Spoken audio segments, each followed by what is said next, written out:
3 വൃക്കമാറ്റലുകളിലൂടെ അരിച്ചെടുത്ത ജീവിതം. ഈ ജീവിതത്തിൻ്റെ നേരെഴുത്താണ് ബഷീറിൻ്റെ പുസ്തകം. 25 വർഷം മുൻപ് ആദ്യത്തെ വൃക്ക മാറ്റിവെക്കൽ ശസ്ത്രക്രിയ.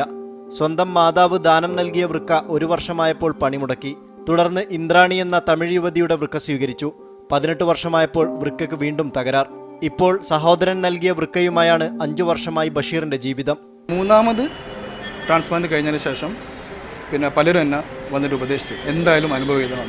വെറുതെ ഒരു ഡയറിയിൽ എടുത്തിട്ട് എൻ്റെ ഓർമ്മകൾ പിന്നെ മെയിൻ പോയിൻറ്റ്സുകൾ എഴുതി വെച്ചിട്ട് അത് വീണ്ടും ഒരു 4 തവണ അതിൻ്റെ എക്സ്പ്ലനേഷനൊക്കെ എഴുതിയതിന് ശേഷമാണ് പ്രൂഫ് റീഡിങ്ങിന് വേണ്ടിയിട്ട് കൊടുക്കുന്നത്. 3ാമത്തെ ശസ്ത്രക്രിയ വിജയിക്കില്ലെന്നായിരുന്നു ഡോക്ടർമാരുടെ അഭിപ്രായം. എന്നാൽ ദൈവം കൂടെയുണ്ടെന്ന വിശ്വാസം തുണച്ചുവെന്ന് ബഷീർ. എൻ്റെ ഹൃദയത്തിനകത്തുള്ളത് അറിയുന്ന എല്ലാത്തിനും കഴിയുന്ന ഒരു ശക്തി, ദൈവത്തെ കൂടെ നിർത്താൻ കഴിഞ്ഞതാണ് ഈ പരീക്ഷണഘട്ടത്തെ എനിക്ക് അതിജീവിക്കാൻ കഴിഞ്ഞത്.